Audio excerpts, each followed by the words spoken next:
Dear student, the topic of this video is mechanism of urine concentration and dilution.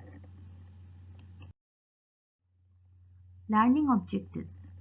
At the end of the session, students will be able to describe water balance and renal handling of water, explain counter current multiplier mechanism and role of loop of Henle and collecting duct, describe countercurrent exchanger mechanism and role of vasa recta, explain types of water reabsorption and mechanism of water reabsorption, elucidate physiological basis of diuresis and diuretics. The kidney can generate a urine as dilute as 30 milliosmol, that is 1/10 of plasma osmolarity, or as concentrated as 1200 milliosmol, that is 4 times the plasma osmolarity.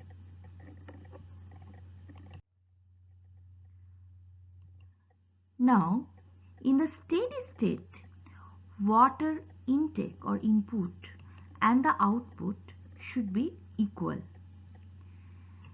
Now, body's three major sources of water are water ingested, water contained in foods, and water produced by aerobic metabolism.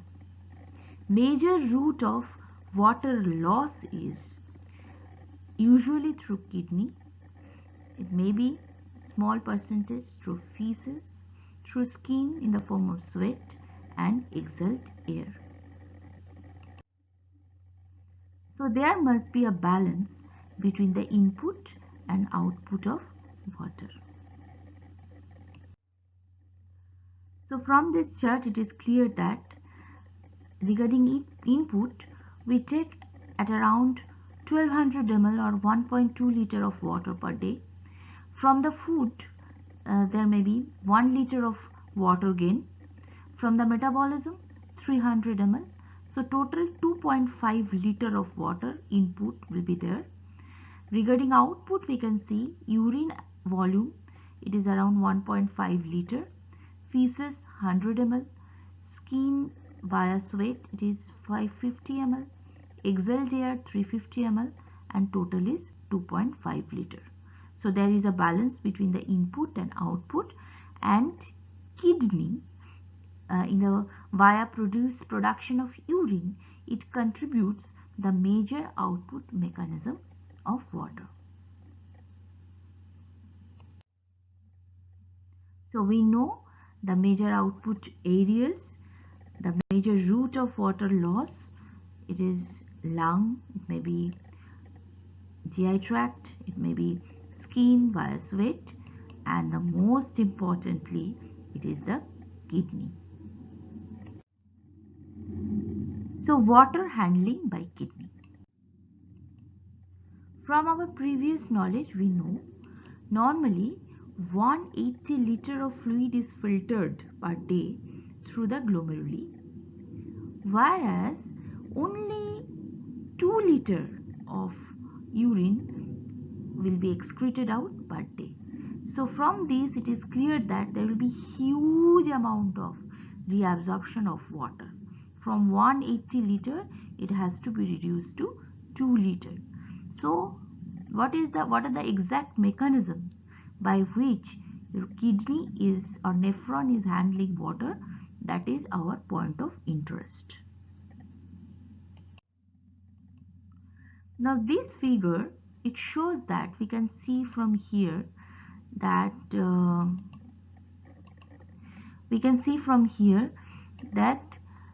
there are certain major reabsorption sites. For example, in the proximal tubule, there will be reabsorption of both water as well as solute. We can see here there is reabsorption of NaCl, there will be reabsorption of potassium, reabsorption of other ions, ammonia, as well as there is reabsorption of water. So both the solutes and the water will be reabsorbed from proximal tubule. This is also true for distal tubule. But in case of descending loop of Henle, it is only permeable to water. That's why here the only water will be reabsorbed, and the ascending loop of Henle, it is only permeable to solute, so that's why there will be only reabsorption of NaCl or solutes. And in the collecting duct, both the solute and the water will be reabsorbed. Now in this figure, we see how tubule fluid osmolality changes along the nephron in two conditions. In the red one, it is showing the condition when there is water restriction in our body, that is, a dehydration is present, and second one, that is a blue colored one, it shows the changes of osmolality during high water intake. So here we can see in this part, we can see that. So at the proximal tubule, as I told you, there is reabsorption of both water and the solute. So in both the cases, in the proximal tubule, the osmolality, it is isoosmolar. That is, the plasma and the tubular fluid osmolality, it is same.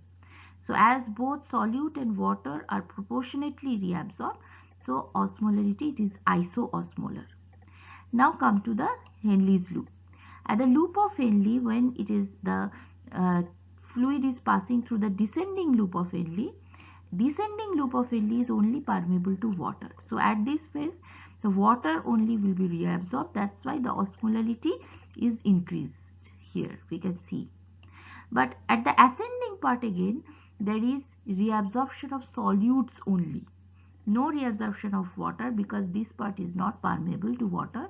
So again, as the only solutes are reabsorbed, so there is gradual decrease in the osmolarity.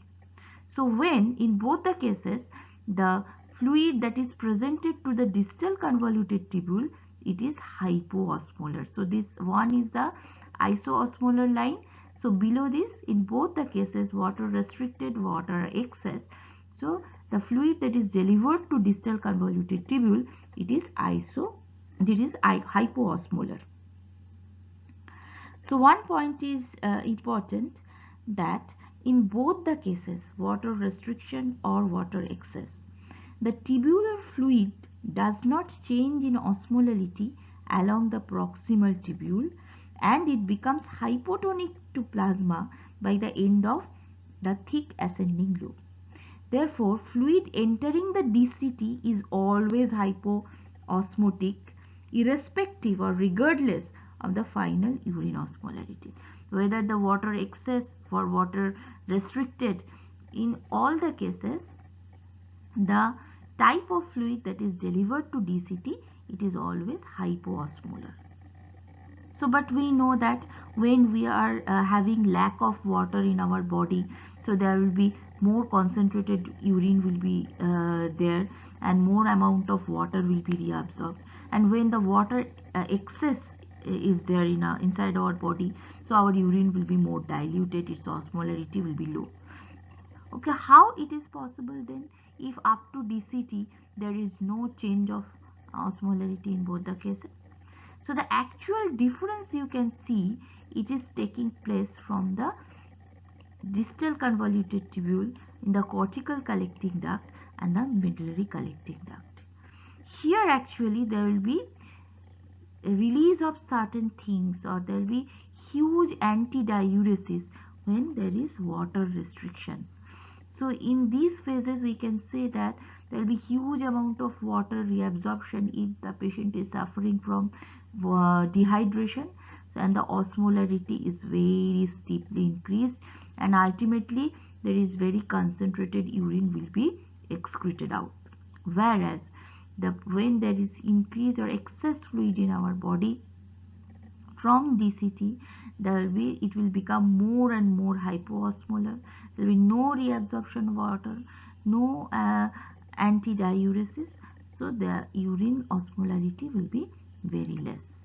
So from this it is clear, so when our body has less water, our urine will be concentrated. When our body will have excess water, urine will be diluted. And these type of changes, it mostly takes place beyond the thick ascending loop of Henle, it is beyond the distal convoluted tubule, we can say. So some type of special mechanism of water reabsorption will take place here. So when the water excess is there, so there will be no reabsorption. When water restriction is there, there will be more reabsorption. Now come to the point how actually the water is reabsorbed in different parts of the kidney. Now, real reabsorption of water occurs in three ways. First is the obligatory reabsorption. 65% of it occurs in proximal convoluted tubule. So this is the obligatory reabsorption. Now, osmotic reabsorption, 15 to 20% of it will happen at the descending limb of loop of Henle, and this part of the tubule is freely permeable to water but not to the solutes. Now, the facultative reabsorption of water, it accounts for around 15%. Now, this occurs in the distal nephron, and reabsorption of this water depends on the total amount of water present in the body, whether it is excess or restricted, and the plasma level of ADH or antidiuretic hormone or vasopressin. So more water will be reabsorbed in dehydration, and only obligatory volume of urine will be produced. So that is a minimum, that is a nominal amount of urine will be produced. Obligatory volume of urine will be produced, and more water will be reabsorbed if there is high concentration of vasopressin or ADH. Now, ADH affects this reabsorption by increasing the permeability of the collecting duct. So, from this figure, it is clear that here we can see three conditions. One condition is when there is urine is isotonic to plasma. So in one condition when suppose there is dehydration and maximum ADH is released, vasopressin concentration is maximum. Another condition, there is no vasopressin. So these three are the conditions. So first, when the normal physiological condition, we can see that there will be 98.7% of the filtered water will be reabsorbed. So the urine volume will be 2.4 liter per day, and the urine concentration, it is 290 milliosmol per kg of water. So this is a normal condition. Now suppose the person is suffering from dehydration and huge amount of maximum amount of vasopressin is released. We will see that instead of 98.7, 99.7% of filtered water will be reabsorbed, and the obligatory volume of urine minimum, that is 500 ml of urine will be released per day, and the urine concentration, it can become up to 1400 milliosmol per kg of water. And when there is no vasopressin, you can say that 87% of filtered water will be reabsorbed. Urine volume will be very high, 23.3 liter per day, and urine concentration will be very low. It may be as low as 30 milliosmol per kg of water. Now this figure demonstrates one important fact, that irrespective of the presence of vasopressin or not, 87% of filtered water is reabsorbed even when the urine volume is 23 liters. So vasopressin is totally absent, vasopressin is present, but this 87.1 is the basic level. In absence or presence, whatever may be the condition of vasopressin, this percentage of water will be reabsorbed. Now I want to discuss about the water reabsorption at different parts of nephron. First come to the proximal convoluted tubule, and we know it is a obligatory type of reabsorption. So in the proximal convoluted tubule, the reabsorption will take place via a specialized channel, that is the aquaporin 1. So we all know in the proximal convoluted tubule there will be reabsorption of salt via the secondary active transport mechanism. So this is the basolateral site where that is facing the peritubular capillary and interstitium. At this basolateral site there will be functioning of sodium potassium ATPase pump, which will reduce the intracellular sodium concentration. So from the luminal site, sodium will enter through its concentration gradient, and along with it there will be entry of glucose, amino acid and some other ions and vitamins. So this is a major mechanism of reabsorption of solute in the proximal convoluted tubule. Now reabsorption of water, it happens in this area, in this part of the nephron, via osmosis and with the help of a channel, water channel. This is the aquaporin and aquaporin 1. Now water reabsorption increases the concentration of solute. So this water reabsorption, it also facilitates the solute reabsorption, because more water reabsorption means the solute concentration in the lumen will be increased. So it will facilitate the entry of solute down their gradients into the tubular cells. Now the aquaporin by which the water is reabsorbed, it is located at the apical membrane of the proximal convoluted tubule. We can see this is the apical side and this is the basolateral side. So the aquaporin 1 is located at the apical membrane of the PCT. Its presence allows water to move rapidly out of the tubule along the osmotic gradient set up by active transport of solutes.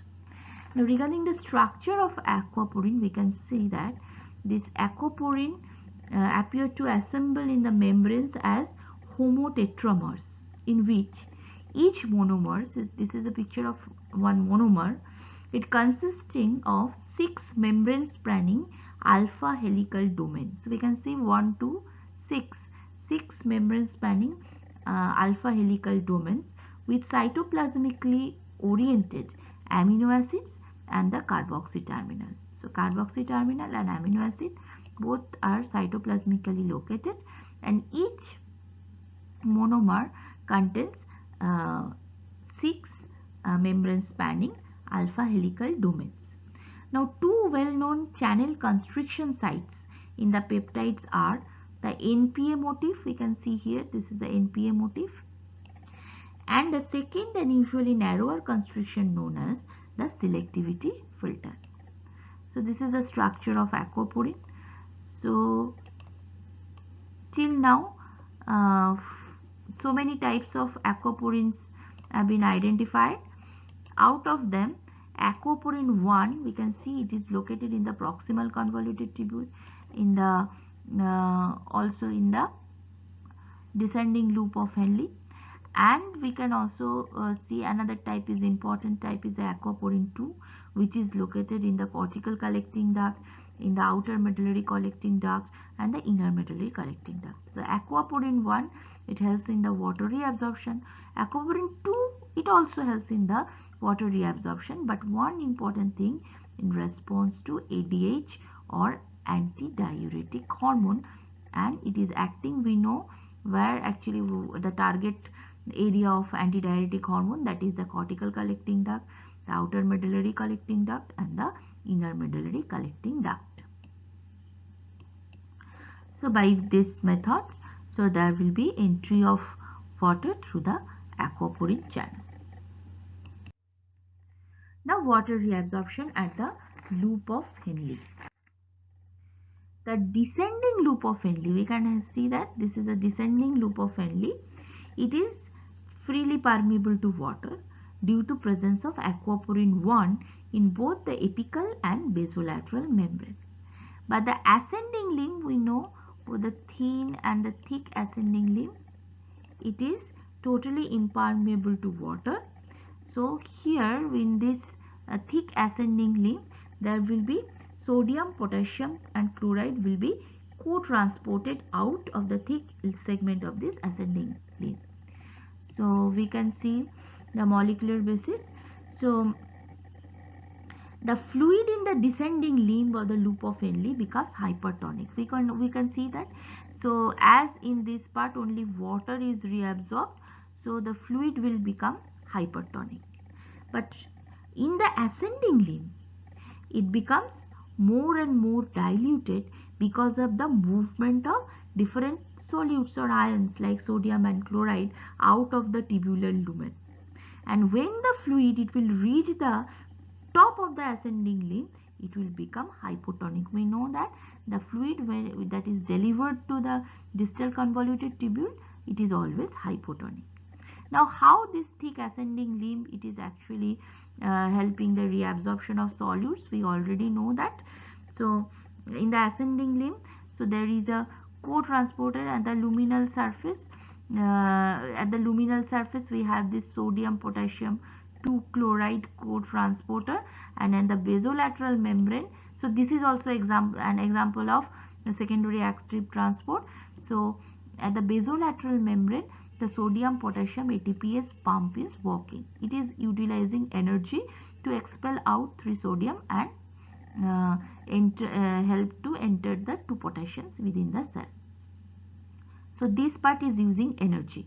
So as more and more sodium is going out of the cell, so intracellular sodium concentration will become reduced. So this will help the entry of sodium from the tubular lumen passively through its concentration gradient. So at the luminal surface, from where actually the sodium absorption is taking place, it does not require any energy. The energy is required at the basolateral surface where the sodium potassium ATPase pump is working. So that's why it is an active transport, but a secondary active transport. Active, it requires energy, but secondary, as it is not requiring energy at the surface from where the reabsorption is taking place.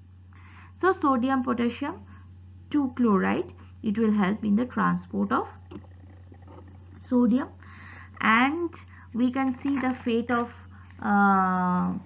potassium and chloride after that. Potassium diffuses back into the tubular lumen and into the interstitium via Romke channel. So potassium it will diffuse back, so in the interstitium and in the lumen again via this Romke channel. And the chloride moves into the interstitium via CLC-KB channel. So chloride will move into the interstitium via this CLC-KB channel. So there is a specialized protein Bartin that is located in the cell membrane, which is essential for the normal CLC-KB function. So normal chloride entry, it will be helped by this specialized protein Bartin that is located at the basolateral site. Now come to the water reabsorption at collecting duct, that is the facultative reabsorption with the help of ADH or vasopressin. The collecting ducts have two portions, a cortical portion and the medullary portion. The changes in osmolality and volume in the collecting ducts depend on the amount of vasopressin acting on the ducts.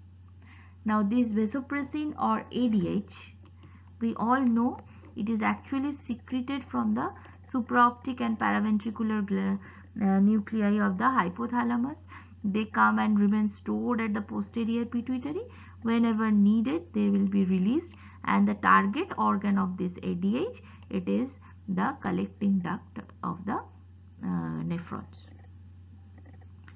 Now when this ADH it is released into the circulation, so it will come to the collecting duct. At the collecting duct, it will bind with this V2 receptor. So vasopressin, it will bind with this V2 receptor, and this is a G protein coupled receptor. So intracellularly CAMP concentration will be raised, protein kinase A concentration will be less. And what are the action of this protein kinase A? So it will help the aquaporin to be inserted on the luminal surface. Now, unlike the aquaporin of other areas, so we know there are so many aquaporins.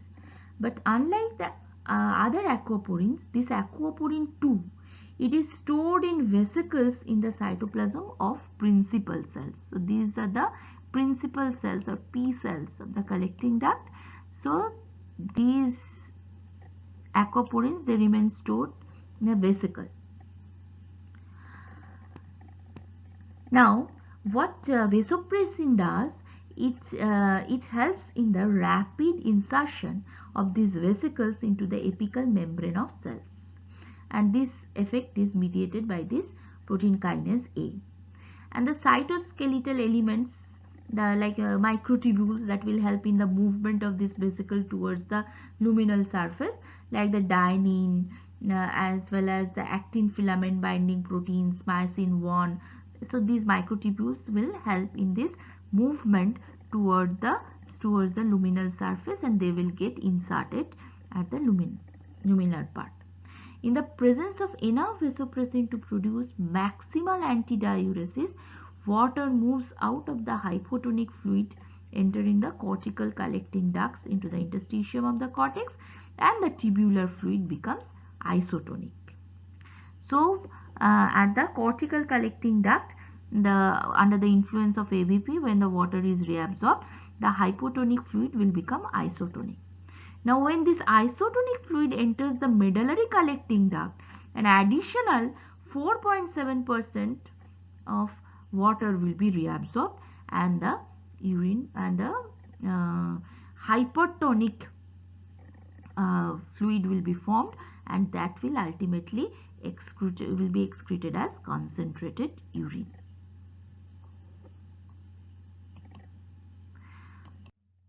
So when there is dehydration in our body, so when there is a water deficit in our body, we know that kidney forms this type of concentrated urine.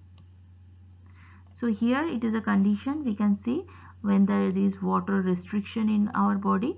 So there will be severe antidiuresis, that is, we can see the aquaporins are acting here at the descending loop of Henle, and so many aquaporins are acting in the cortical collecting duct, in the medullary collecting duct, like this.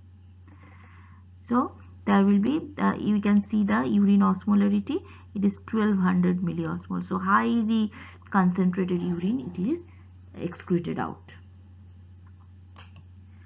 Now one point is important, that although there is change or variation in the water content, the excretion of solute, it continues. So increases water reabsorption and decreases the volume of urine formed when there is water deficit. And the human kidney can produce a maximal urine concentration of 1200 to 1400 milliosmol per liter, 4 to 5 times the osmolarity of plasma. Now come to a condition where there is excess water in our water.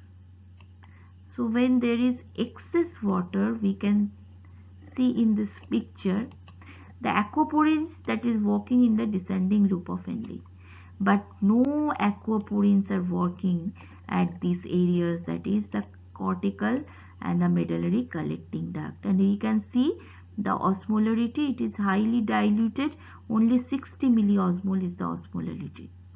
So we can say when there is water excess, so these aquaporins are not working under the influence of ADH, and the urine will be very much diluted.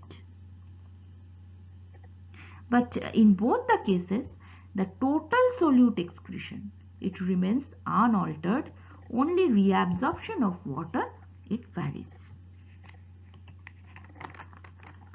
Now we have already seen this figure, and we know that when there is excess amount of vasopressin, maximum water reabsorption, very minimum amount of urine, and with huge concentration of urine will be excreted out, and the opposite thing will happen when there is no vasopressin. Now the basic requirements for the forming a concentrated urine. So we already know the one point, that high level of ADH is required to form a concentrated urine. It increases the permeability of the distal tubules and collecting duct to water, thereby allowing these tubular segments to avidly reabsorb water. But in addition to that, another important thing is required, that is a high osmolality of renal medullary interstitial fluid, which provides the osmotic gradient necessary for water reabsorption to occur in the presence of high levels of ADH.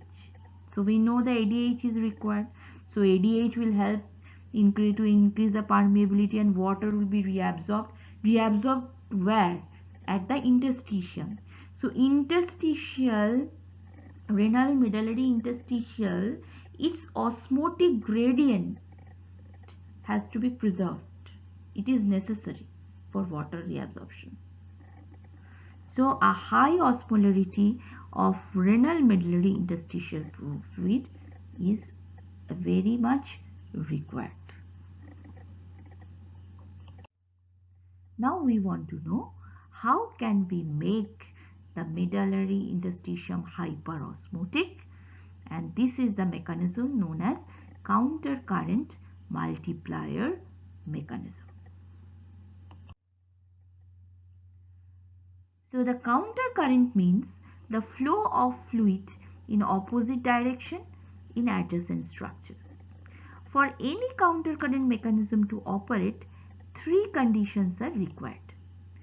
Two tubes, inflow and outflow, in parallel to each other. Movement of fluid in one tube is opposite to the direction of other. The tube should be in close proximity and should be selectively permeable. We can give an example of the maintenance of air temperature in the furnace. There we also have one input tube, another is the output. So we can see from this picture that the input duct, it carries the cool air from outside into the furnace, and output duct carries the hot air from inner furnace to outside. So it is a cool air from 0 degree temperature is temperature. So the temperature of the hot air in the output duct is exchanged with the cool air of the input duct, as both of them are in close thermal contact with each other. So the temperature of fresh air of the input pathway, it increases as it passes deep into the furnace. We can see from 0 to 10, 20, 30, 40, 50, the temperature is gradually increasing as it is moving to the deeper part of the furnace. And the temperature of the output pathway, it decreases as air comes out of the furnace, and we can see here some 55, 45, 35, 25, so gradual decrease in the output. So as a result, the inner temperature of the furnace circulates within it without much loss of the environment. So at this portion, the temperature is well maintained. Consequently, a high temperature is maintained inside the furnace. So almost similar mechanism, it happens in the kidney. So in the kidney, counter current mechanism are two. One is a counter current multiplier, that is happening in the loop of Henle, which is actually it is helping to generate the medullary concentration gradient. Another is the counter current exchanger, that will be in the vasa recta. So for the counter current mechanism, we know there are certain prerequisites which are all fulfilled by this part of the nephron, that is a loop of Henle. So we have the inflow tract here, that is the descending loop of Henle. We have the outflow tract, that is the ascending loop of Henle. They are in close proximity with each other with the selective permeabilities for water and solute. We know that descending part is only permeable to water and ascending part is only permeable to solutes. Now Keeping in mind these characteristics of loop of Henle, now let us discuss now how the renal medulla becomes hyperosmotic. So the most important cause of high medullary osmolarity is the active transport of sodium and co-transport of potassium chloride and other ions from the ascending loop of Henle into the interstitium. We know that.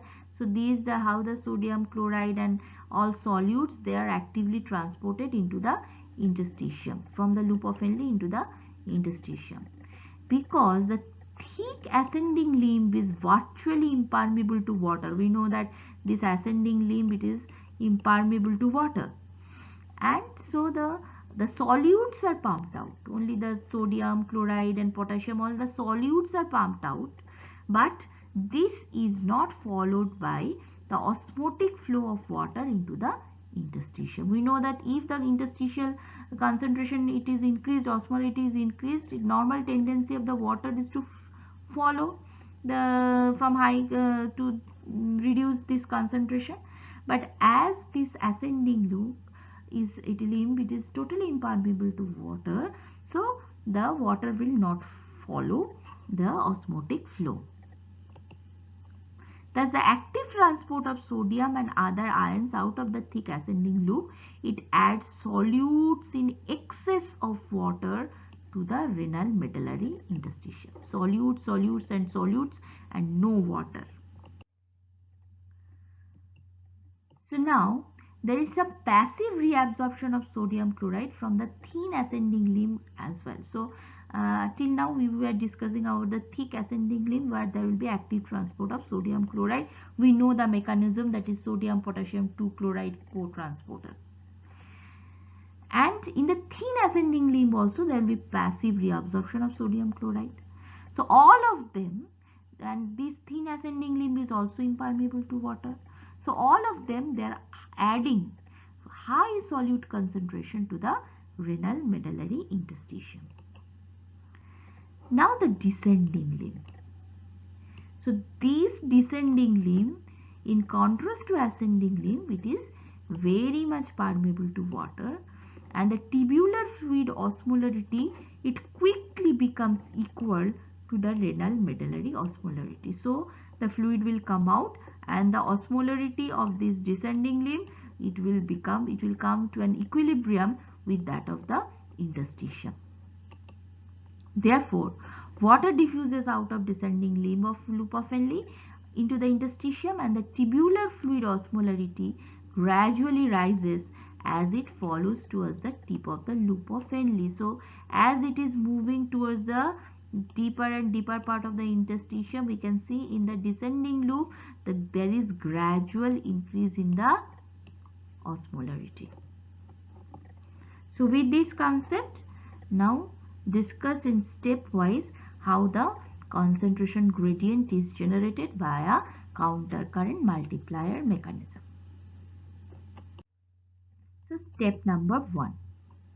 First, assume a condition where the loop of Henle is filled with fluid with concentration of 300 milliosmol per liter, same as that leaving the proximal tubule. So the descending limb, the ascending limb and the interstitium, so all are having an osmolarity of 300 milliosmol per liter, and there is no urine flow.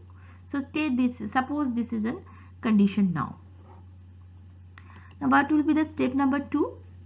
The active ion pump of the thick ascending loop, it reduces the concentration inside the tubule and raises the interstitial concentration.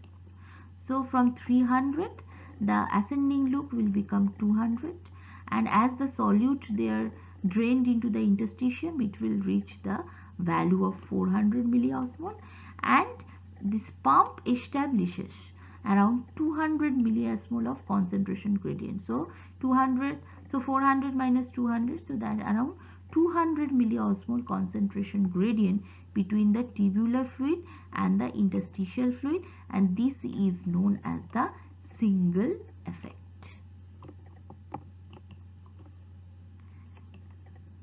Now step number 3. Step number 3 is that this tubular fluid in the descending loop of Henle and the interstitial fluid will quickly reach an osmotic equilibrium. We can see that. So the fluid is coming out of this descending loop and they are at equilibrium. That is 400 at the interstitium, 400 at the descending loop of Henle, because of osmosis of water out of the descending loop. Now the interstitial osmolarity is maintained at 400 milliosmol per liter because of continued transport of ions out of the thin ascending loop of Henle. Thus by itself the active transport of sodium chloride out of the thick ascending loop is capable of establishing only a 200 milliosmol per liter concentration gradient, much lesser than that is achieved by counter current mechanism. Okay, so if this situation is stable here, no further change, the difference of the osmotic gradient will be only 200. And the increasing gradient of osmolarity along the axis of the loop, it is known as the axial gradient. So in the increasing gradient of osmolarity along the axis of the loop is known as the axis gradient. Now let's come to the step number 4. So this situation is not stable because an additional flow of fluid into the lumen in the loop of Henle has taken place. Okay, so it is not 400, all 400 at the descending loop, all 400 in the interstitium, all 200 into the 200 into the ascending loop. Now, due to the flow of urine, some urine of osmolarity 300 milliosmol, it has entered into the descending loop. What will be the effect of this? This will cause the hyperosmotic fluid previously formed in the descending limb to flow into the ascending limb. So this 300 will push the 400, the hyperosmolar thing, and this will be pushed into the ascending loop of Henle. So step number 1 is a state of equilibrium. Step number 2 is there is active pumping of solutes into the interstitium from the ascending loop. So there will be generation of a gradient of 200 milliosmol between the ascending loop and the interstitium. Step number 3 is there will be dragging of water, and the descending loop and the interstitium, they will come to an equilibrium. Step number 4, a new slot of fluid has entered, which has pushed this hyperosmolar fluid into the ascending loop of Henle. Now what happens? Now this magnitude of axial gradient, it depends upon the rate of fluid flow, the strength of the single effect, and the length of the loop of Henle. Now step number 5. Once this fluid, this hyperosmolar 400 milliosmolar fluid, it has reached the ascending loop. So additional ions are pumped into the interstitium with water remaining into the tubular fluid until a 200 milliosmol of osmotic gradient is established with the interstitial fluid osmolarity rising to 500. So when the 400 is entered here, so they will actively secrete the solute. How long?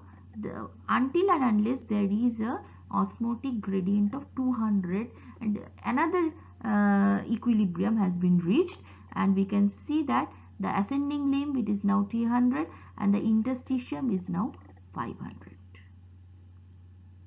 And then once again, so this is 500 and the descending limb is 400. So once again, the fluid from the descending limb, so the fluid from the descending limb, it will reach the equilibrium with the hyperosmotic medullary interstitial fluid. Now as the hyperosmotic tubular fluid from the descending limb on the loop of Henle, now this 500, now a new slot of 300 will come, and these 500 will again move into the ascending limb, and they will actively release the solute and increase the interstitial osmolarity further, and this process will continue on and on, and these steps are repeated over and over with the net effect of adding more and more solute to the medulla, excess of water, and ultimately we'll see that it can reach up to level of 1200 milliosmol per kg of water. So with sufficient time, this point is important. If the sufficient time is given, this process gradually traps solutes in the medulla and multiplies the concentration gradient established by the active pumping of ions out of the thick ascending loop of Henle, eventually raising the interstitial fluid osmolarity at around 1200 to 1400 milliosmol per liter. Thus, the repetitive reabsorption of sodium chloride by the thick ascending loop of Henle and continued inflow of sodium chloride from the PCT into the loop of Henle. So, one is this continuous solute excretion and this continuous movement of flow of fluid from PCT to the loop of Henle. It is known as the countercurrent multiplier. The NaCl reabsorbed from the ascending loop of Henle, it keeps adding to the newly arrived sodium chloride, thus multiplying its concentration in the medullary interstitium. That's why it is known as countercurrent multiplier. Now, role of urea. It is seen that although the active pumping of sodium chloride, it is helping to increase the solute concentration and osmolarity of the interstitium, medullary interstitium, but urea plays a very important role also. Urea contributes about 40 to 50% of the osmolarity, that is 500 to 600 milliosmol per liter of the renal medullary interstitium, when the kidney is forming maximally concentrated urine. Unlike sodium chloride, so we know that sodium chloride will be pumped out actively. Unlike sodium chloride, urea is passively reabsorbed from the tubule, and when there is water deficit and blood concentration of ADH is high, large amounts of urea are passively reabsorbed from inner medullary collecting ducts into the interstitium. Now, how urea is actually doing this? We can see that some quantity of urea is reabsorbed in the proximal convoluted tubule. We can see that 50% is reabsorbed here. So, remaining is the 50%. However, except in the inner medullary collecting duct, the rest of the tubular epithelium is relatively impermeable to urea. So, urea 50% is remaining here. Some amount is also secreted into this part. Some say it is 50% is secreted, then at the thick ascending leaf it has become again 100% urea. Now then it is at the distal convoluted tubule 30% reabsorbed. So at this cortical collecting duct you can and the outer medullary collecting duct, this concentration of urea it is remaining around 70%, highly concentrated urea.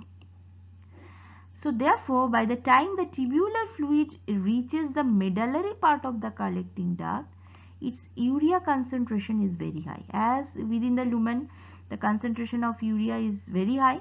So in the inner medulla, urea moves from the tubular fluid into the interstitium passively. Its concentration is very high. So there is passive movement, we can see passive reabsorption. 55% of it is reabsorbed and 50% of it will be again secreted here and 5% will be excreted out, will be taken up by the capillaries and the renal vein. Now when urea is removed from the tubule, so when urea is concentration is very high because it is not permeable to in these parts, so when it is reaching the medullary connecting duct, its concentration is very high, so it's passively it is diffusing out, but not alone. When urea is removed from the tubular fluid into the interstitium, water also moves out of tubular lumen along with urea to maintain the osmotic balance. So water reabsorption in the inner medullary collecting duct, we know that ADH will help it, but in addition to that, urea will also help the reabsorption of water, and we know that when water and urea will come out, urine will become concentration. So thus urine more concentrated, and water, but water that is released here, there is a chance that it can dilute the medullary concentration gradient, so that the ADH mediated reabsorption may be hampered. This does not happen because water that enters the interstitium, it is taken up by vasa recta, and consequently osmolar dilution of interstitium is prevented.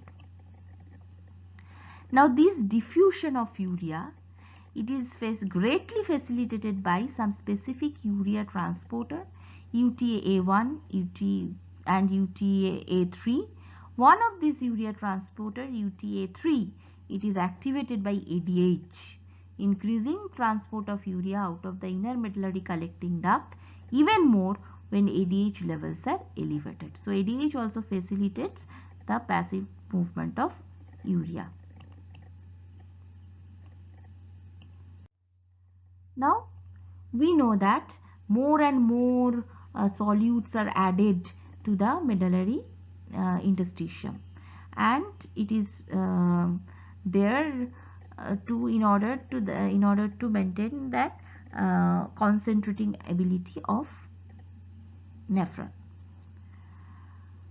But our question is, the hyperosmotic medulla, it is keeping its concentration say within a range of 1200 to 1400 milliosmol per liter. So its concentration is not increasing, not becoming 2000, it's not decreasing, not becoming 500. So how this is maintained? So the maintenance of hyperosmotic medulla is now our concern, and it is maintained by another counter current mechanism, that is the counter current exchanger mechanism done by vasa recta. Now the counter current exchange in vasa recta, it preserves the hyperosmolarity, it preserves. So it is created by counter current multiplier, it is preserved by counter current exchange mechanism done by vasa recta. There are two special features of renal medullary blood flow that contribute to the preservation of high solute concentration. Medullary blood flow also helps. So the medullary blood flow is very slow and low, accounting for less than 5% of total renal blood flow. So we know that renal medulla, it gets very less amount of blood, and this sluggish blood flow is sufficient to supply the metabolic needs to the tissue, but it helps to minimize the solute loss from the medullary interstitium. So more time it will get, more slow is the circulation, that means chances of equilibrium will be more, so the solute excretion will be less. And the second point is the vasa recta, it serves as counter current exchanger. So preservation of the hyperosmolarity of renal medulla, it is done by two things. One is the low medullary blood flow, and second point is the counter current exchanger mechanism by vasa recta. Now we can think about two hypothetical conditions. Suppose the kidney, it is supplied by not by vasa recta like hairpin loop, it is supplied by a straight blood vessels like this. So in the figure A, if the blood simply flows from cortex to medulla, we can see that the cortex, this is corticomedullary junction, and blood is moving in this direction. We know as we are going more deeper and deeper part of the medulla, the concentration of medullary concentration gradient will be very high. It is very much concentrated, osmolarity is very high. Okay, so if blood is moving through a straight tube like this, not through a hairpin loop like vasa recta, you will see that as it is moving from low concentration to high concentration, so more amount of solute will enter into the blood and it will take out a huge amount of solute. So solute loss will be there. So the blood exciting the medulla will have a high osmolality, 750 milliosmol, thus washing out the osmolality gradient of medullary interstitium. But if instead of a straight blood vessel, if the blood flows into and out of the medulla through a hairpin loop, then the water will leave the vessels and solute will enter along the entire descending vessel.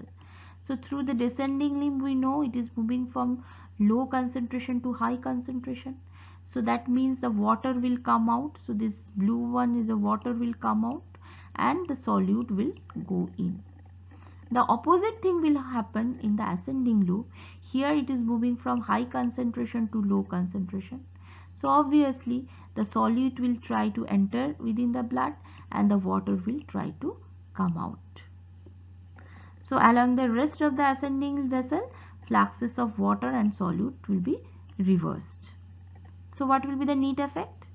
The net effect is that the blood that is exciting the medulla, it is less hypertonic. We can see that its osmolality is 450, whereas in case of straight blood vessel, it was 750. So less osmolarity means it is taking less amount of solute with it, so that the kidney better preserves the osmotic gradient in the medulla. So this loss or wastage or washing out of the solute from the medullary interstitium will be prevented if it is supplied by a hairpin loop like blood vessel rather than a straight blood vessel, and vasa recta has this hairpin loop.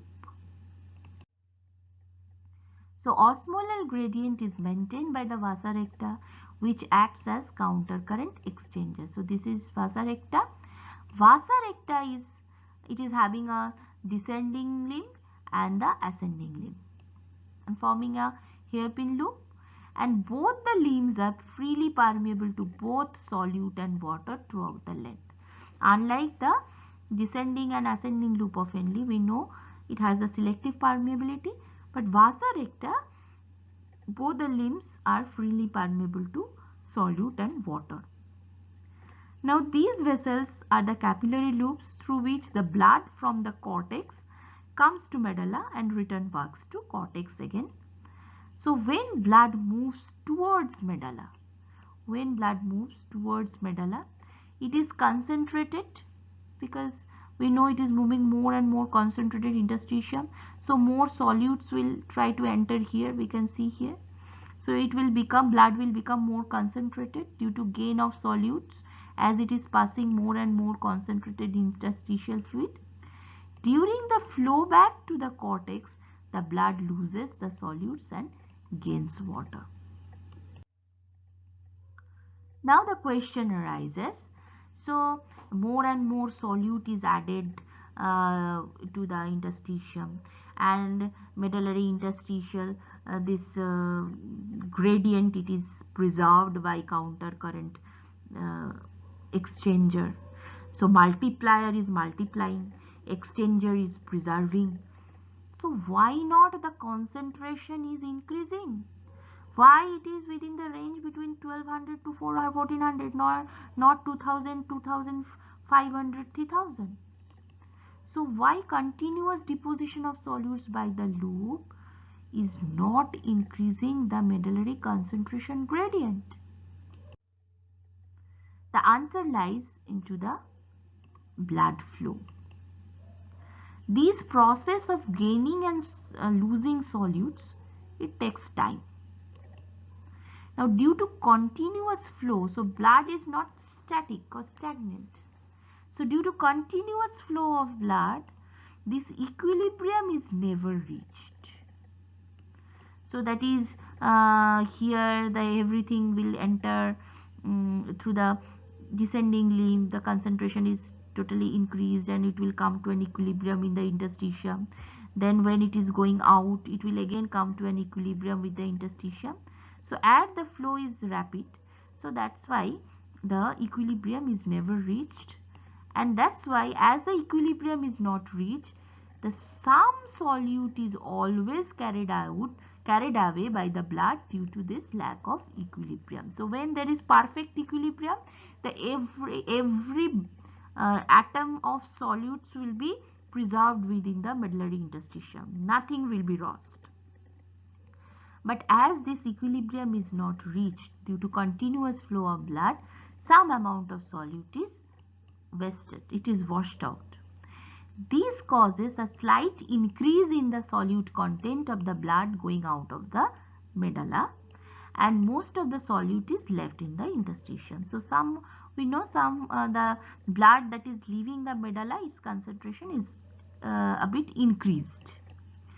If the flow through the vasa recta, it is increased. Suppose the blood flow is increased, so the equilibrium time will be further less.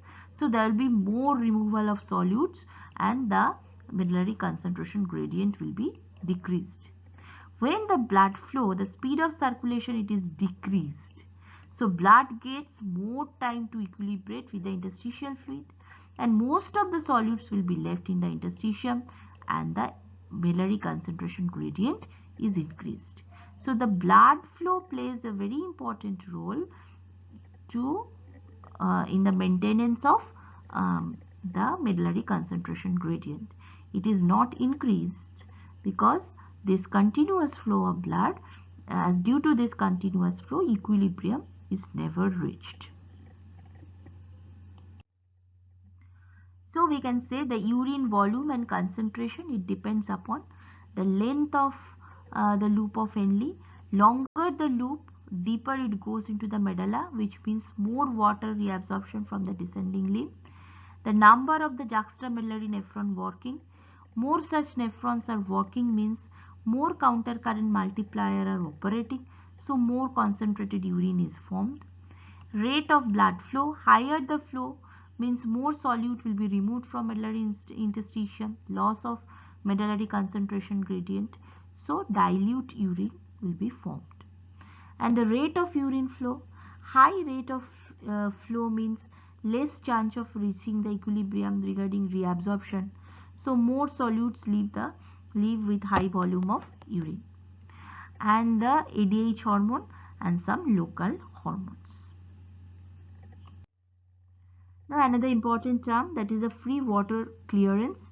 It indicates whether water is gained or lost in terms of urinary concentration. So the free water clearance determination, it considers urine has two parts. One is a solute free water, that is a water that is cleared, and another is a water along with the solute. So that is the volume of water in which solutes present. It would be isoosmotic compared to plasma. So urine contains some amount of free water, some amount of water with solute. Now the solute containing water, its clearance that is known as the osmolar clearance, that we can calculate. So we know that clearance is the urine osmolarity into the volume of urine divided by plasma osmolarity. So this is the osmotic clearance, that is the clearance of water that contains the solute. So how can we know now the clearance of solute free water? So we can know it just by deducting this osmolar clearance from the total urine volume. So if we know the total urine volume and we deduct the osmolar clearance of it, we can get the free water clearance. So osmolar clearance, we know it is the urine osmolarity into the urine volume divided by plasma osmolarity. Now suppose urine is very concentrated. That means this urine osmolarity is very high. It is very high. Urine is concentrated. Patient is dehydrated. So urine concentration is very high. So if this factor, this C osmol, the osmotic clearance, this factor is greater than this V, that means the free water clearance, it is negative. So free water clearance negative means urine is hyperosmolar and water is gained by the body. So water is not lost to the urine, it is gained by the body. And suppose the this urine osmolarity is less. Urine osmolarity is less, that means urine is diluted. So water excess, so this urine osmolarity is less. That means this osmotic clearance, this factor is less than the V. So this free water clearance will become positive. So free water clearance positive means urine is hypoosmolar and water is lost from the body. So you will diluted hypoosmolar means it is lost from the body. So free water clearance negative means urine is hyperosmolar and water is gained. Free water clearance positive means urine is hypoosmolar and water is lost.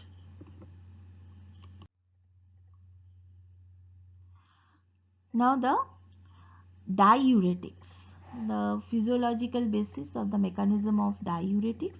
What are the diuretics? These are the drugs which cause net loss of sodium and water in urine. Not only water, salt and the water in the urine. So whenever we are suffering from conditions where our blood volume is more, so we need to lose the salt and water from our body.